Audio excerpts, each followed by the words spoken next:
Lahat ng tao ay may kanya-kanyang kapangitan ng ugali na kailangan nating tanggapin, lalo na kapag nagmamahal tayo. Pero paano kung ang ugali naman na yon ay pwedeng magdala sa sarili natin sa kapahamakan? Dear Papa Dudut, habang tumatagal na nakakasama natin ang taong mahal natin ay mas lalo natin silang nakikilala. Doon din natin nalalaman ang totoong ugali nila na minsan ay kailangan na lang nating tanggapin at pakisamahan dahil sa pagmamahal na nararamdaman natin para sa kanila. Isang mapagpalang gabi sa inyo, Papa Dudut, at sa mga gising pa nating kaistorya. Itago mo na lamang ako sa pangalang Janine. 34 years old at may-ari ng isang maliit na ukay-ukay at masugid ninyong tagapakinig dito sa Bacolod. Sa totoo lang, Papa Dudut, ay hindi madali para sa akin ang ginagawa kong pagsulat nitong kwento na gusto kong ibahagi sa inyo.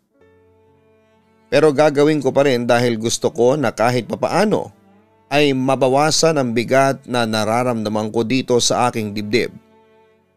Halos 1 taon pa lamang noon ang relasyon namin ni Erwin nang magdesisyon kaming magpakasal na. Pareho na rin kasi kaming walang mabigat na responsibilidad sa pamilya. At may kanya-kanyang pinagkakakitaan kaya pumayag na kaagad ako nang alokin niya ako ng kasal. Naging maayos naman ang unang buwan ng pagsasama namin bilang mag-asawa. Pero dahil yun din ang unang pagkakataon na nagkasama kami sa isang bahay. Doon lang din namin nagsimulang makilala ang totoong ugali ng bawat isa. Nang minsan kasing kumain kami sa restaurant, umorder ng alak na maiinom ang asawa ko. Wala namang problema sa akin yon, kaya lang noon ko lang nalaman na madali pala siyang malasing. Kaya naman umuwi kami na inaalalayan ko siya dahil sa labis niyang kalasingan. Medyo nahirapan pa ako dahil mas malaki siya sa akin. Mabuti na lamang nasa loob kami ng bahay at malapit sa sofa nang pareho kaming matumba. Ay naku mahal, sabi na huwag ka nang malikot eh. Bulalas ko nang mapaupo na kami sa sofa. Sorry mahal, out of balance lang ako pero hindi pa talaga ako lasing. Natatawang wika niya. Oo na, naniniwala na akong hindi ka lasing. Kahit 2 bote lang ng alak ang naubos mo mula sa 5 bote na in-order mo kanina. Naku mahal, sa susunod nga magtira ka naman ng kaunting lakas para sa sarili mo. Muntik na tayong hindi makauwi sa bahay kasi ang bigat mo at ang hirap mong alalayan sa paglalakad. Natatawa na ring sabi ko sa kanya. Pasensya na mahal ha. Na-excite kasi ako masyado kanina. At gusto ko lang din talagang i-celebrate ang first monthsary natin bilang mag-asawa. Naparami tuloy kaagad ang inom ko ng alak dahil sa sobrang tuwa na nararamdaman ko. Pagdadahilan naman ang asawa ko. Di inamin mo rin na nalasing ka talaga. Grabe, ang bilis mo pala talagang malasing mahal.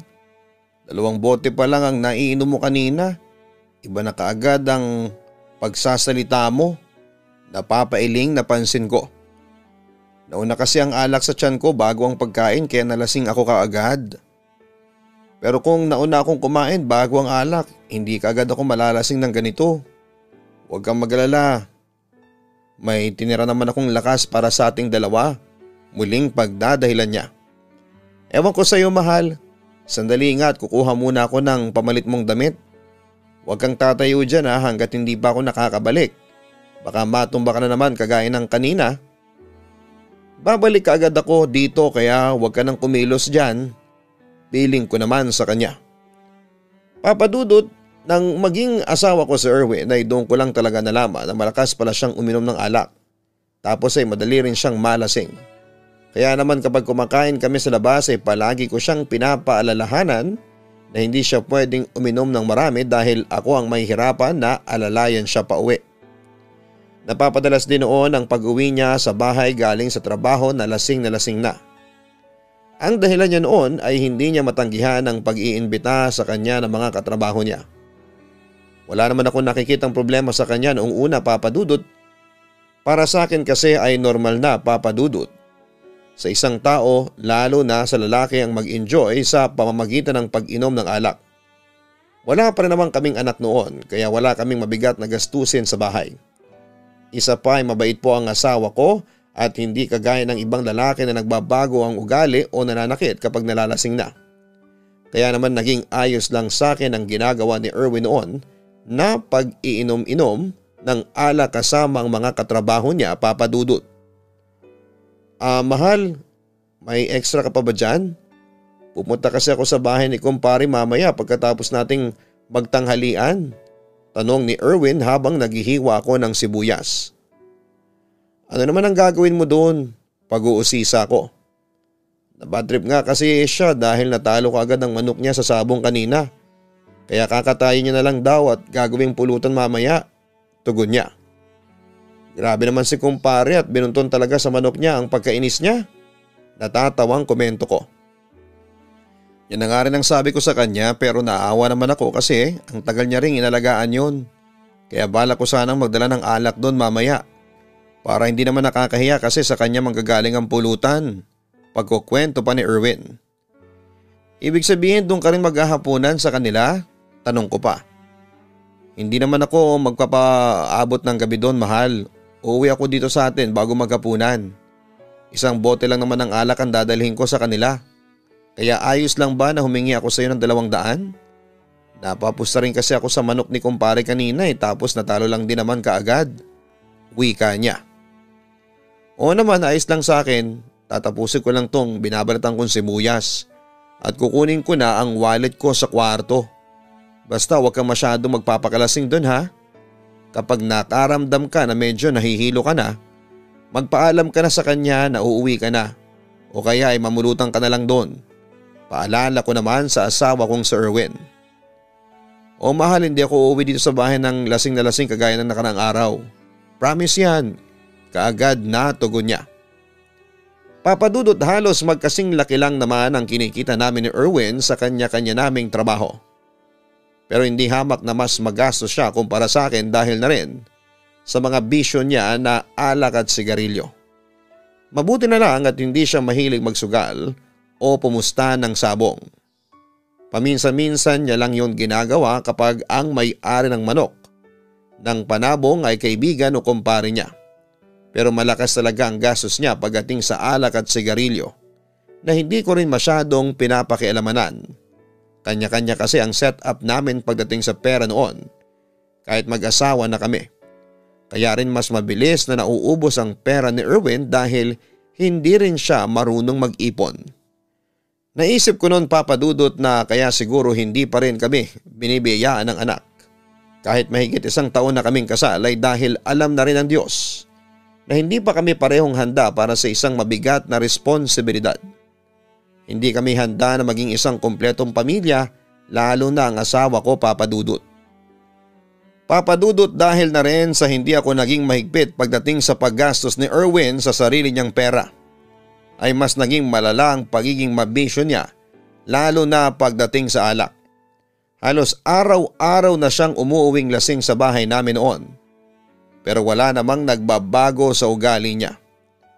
Kahit kailan ay hindi niya ako sinisigawan o sinasaktan.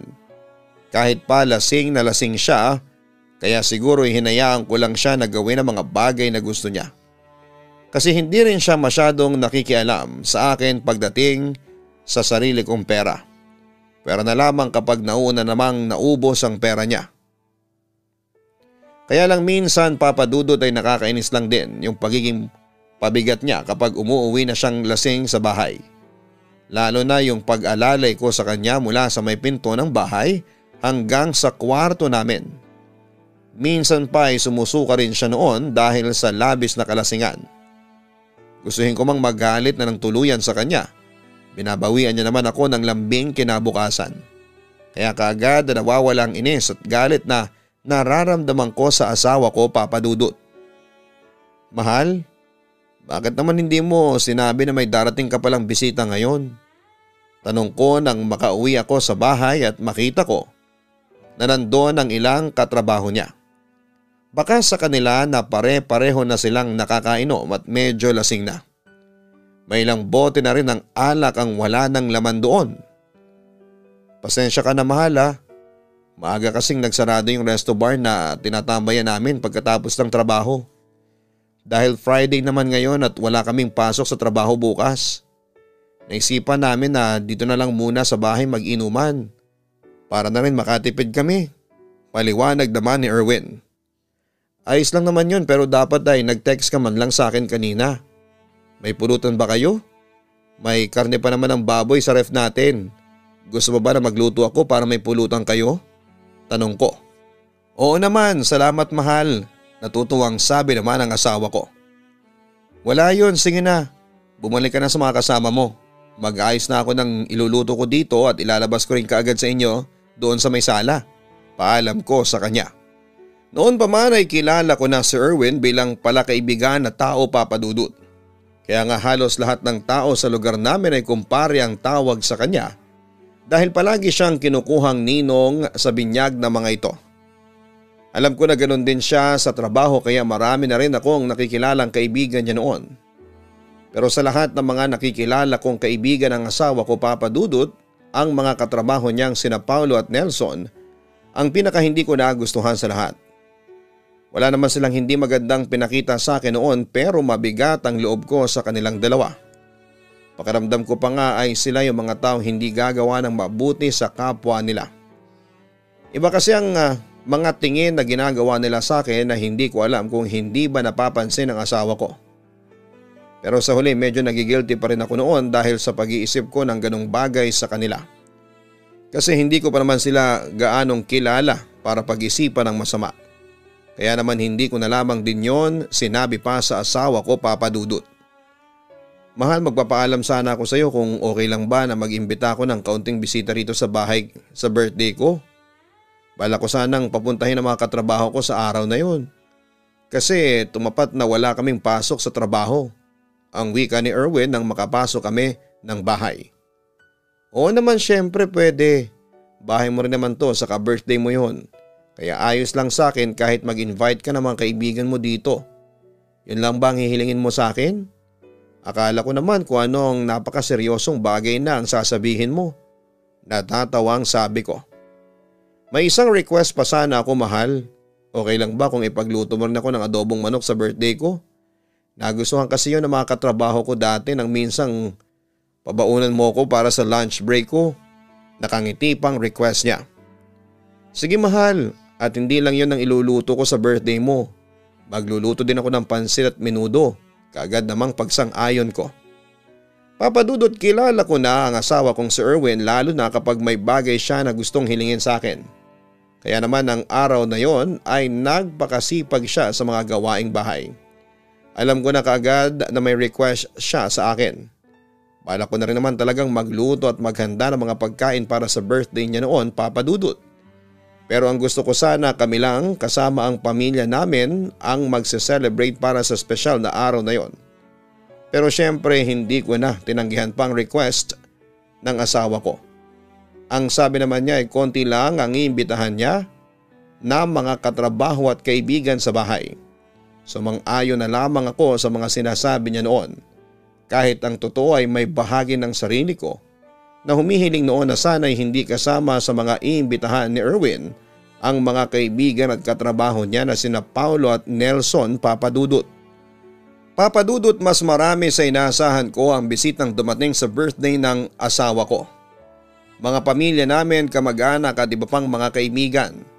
Mabuti na lamang at napaghandaan ko pa rin ang espesyal na araw na yon at kahit halos wala na akong tigil sa pagluluto at pagkilos, ay napapalitan naman noon ng tuwa at pagod sa tuwing nakikita kong masaya ang asawa ko ng araw na yon.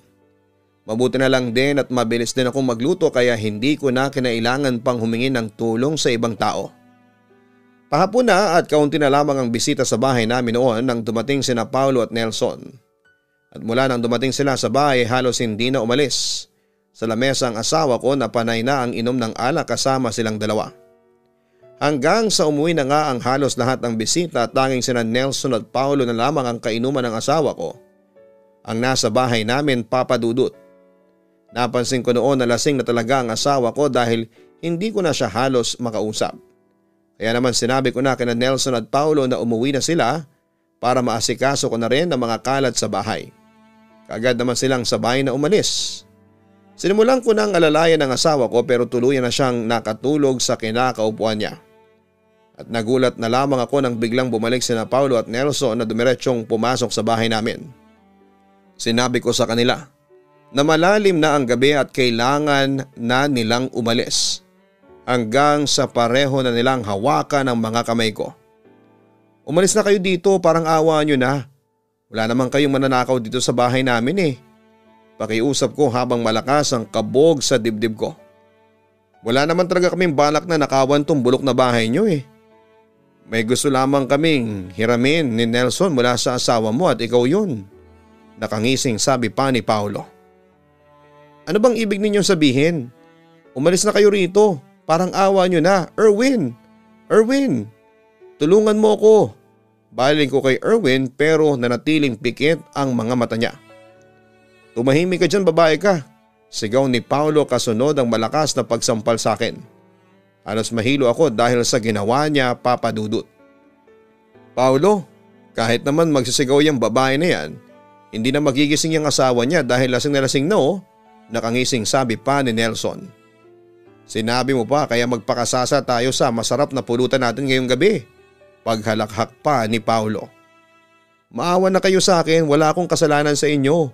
Umalis na kayo dito. Erwin, gumising ka dyan. Erwin, tulungan mo ko dito. Pagpalahaw ko naman ng iyak pero bigo ako na magising ang asawa ko.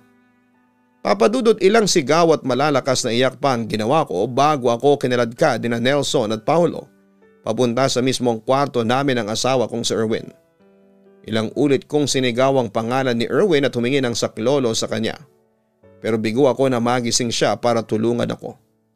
Medyo malayo pa naman ang bahay namin sa ibang kapitbahay kaya walang masyadong makakarinig na mga sigaw o ingay na ginagawa ko noon.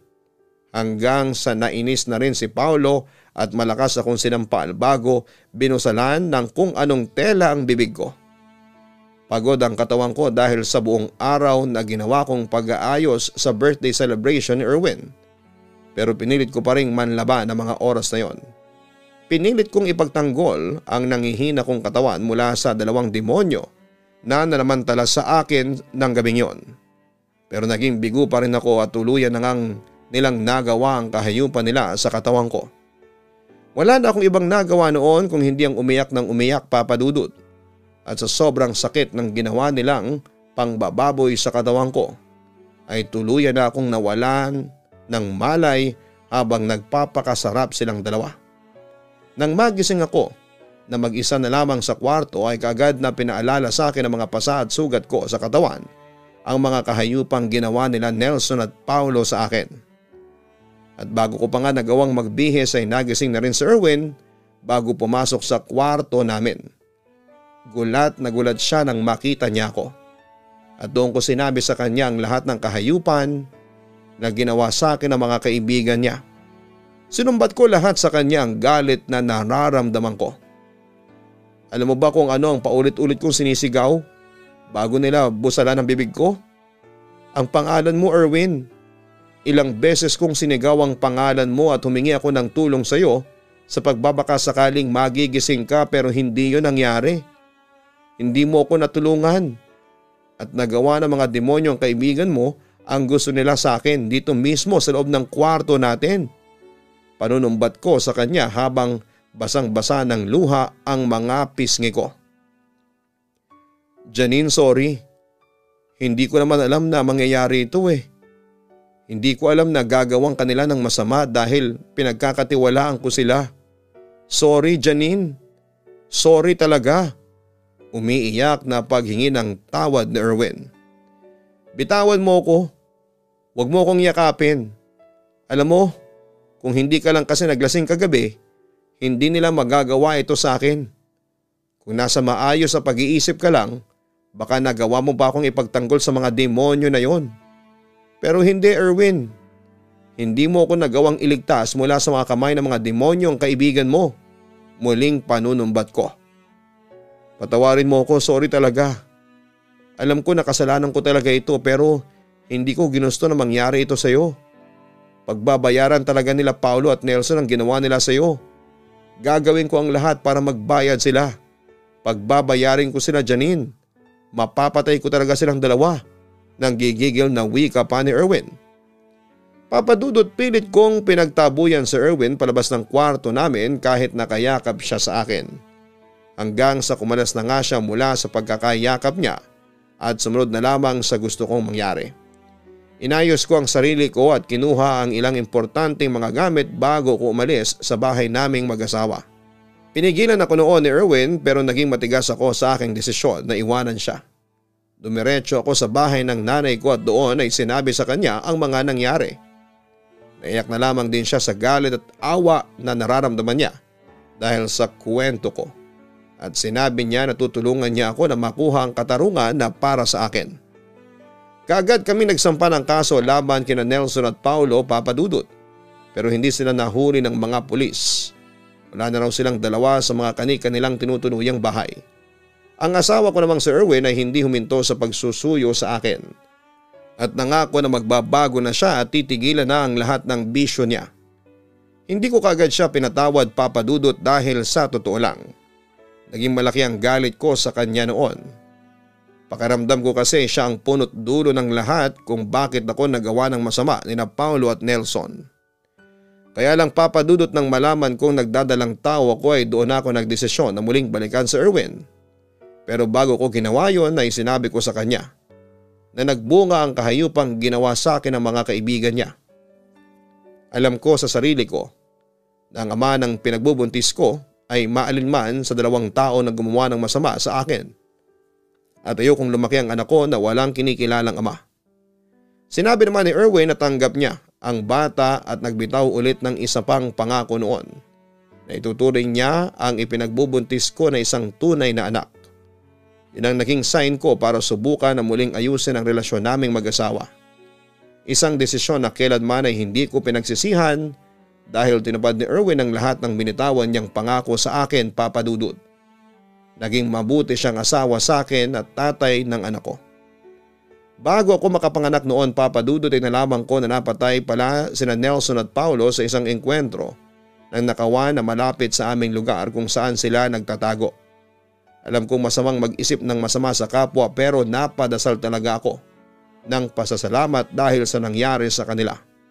Hindi man kami muling nagkaharap-harap at hindi man sila nakulong. Kaagad namang bumalik sa kanila ang kasamaan na ginawa nila sa akin. Mahigit 7 taon na rin ang nakakalipas mula na mangyari ang lahat ng ito, Papadudot. May kirot pa rin akong nararamdaman sa dibdib ko kapag naaalala ko ito. Pero kahit papaano ay kaagad ding naglalaho dahil sa pagmamahal ni Erwin para sa amin ng anak ko. Wala rin muna sa plano ko hanggang ngayon ang sabihin sa anak ko ang tungkol sa totoo niyang tatay. Para sa akin ay hindi na importante na malaman pa niya na bunga siya ng isang masamang pangyayari sa buhay ko. At kung dumating man ang panahon na malaman niya ang totoo tungkol sa tunay na tatay niya, ang mahalaga ay na iparamdam namin sa kanya ni Erwin ang pagmamahal ng isang tunay na mga magulang. Salamat, Papadudot, sa pagbabasa ng sulat ko. Yours truly, Janine. Maraming mabigat na pangyayari sa ating buhay ang hindi natin maintindihan ang dahilan. Pero sa huli marirealize natin na ang mabibigat na pagsubok na yon ay siyang nagiging daan para tayo ay mas lalong maging matatag. Maraming salamat, Janine, sa pagbabahagi mo ng iyong kwento ng buhay at hindi po biro ang bumalik at alalahanin ang ganito kabigat na pangyayari sa nakaraan, pero salamat kasi napagtagumpayan mo na tapusin ang sulat mo na ito. Hanga rin ako sa pagbibigay mo ng isa pang pagkakataon sa asawa mo para magkaayos kayong dalawa. Naniniwala din naman ako na meron talagang second chance. Pero mahirap kasi yung ibigay lalo na sa nangyari sa buhay mo. Ganun pa man, ang mahalaga sa lahat ay hindi ka nagsisisi sa ginawa mong desisyon. Dahil kahit na hindi ka dugo ng asawa mong si Erwin ang naging anak mo, siyang naging tulay para maramdaman ng anak mo kung paano ang magkaroon ng isang buo at masayang pamilya. Salamat muli Janine at sana'y patuloy na maging healthy at masaya ang iyong buong pamilya.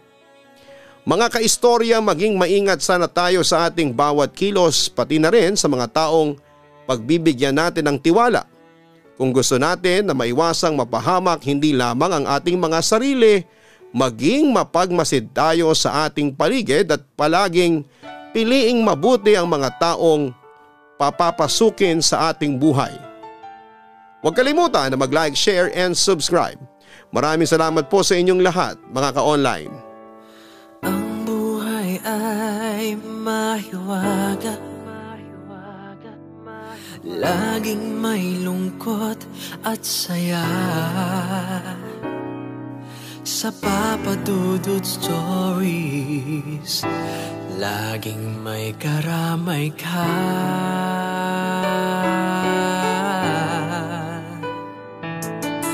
Mga problemang kay bigat,